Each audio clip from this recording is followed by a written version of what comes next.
Hello guys and welcome back for another tutorial. Today I will show you how to withdraw money from TikTok to PayPal. So this will be a very straightforward and easy tutorial. You will just need to follow the steps I show on the screen. So let's get straight into it.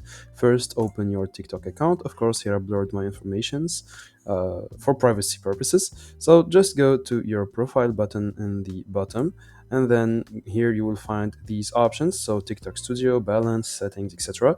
Choose balance. Now after that, you will find all these buttons and you have to click on live rewards. Even if you don't do lives, it doesn't matter, you just have to click on live rewards to add a payment method. So click here and then go to set up payments, and in the payment method just click on this pin right here and you will find this country region.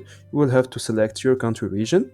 After that, you will have to add a payout method. So here, let's choose, for example, PayPal. You will find a code sent by email. So enter your code, and here you will have to add a new PayPal account. So click on Add PayPal account, and then log in with your email, phone number, password, etc. And then click on Next, and you will be good. So that was it, guys. I hope you enjoyed this tutorial. Don't forget to like and subscribe if it helped you.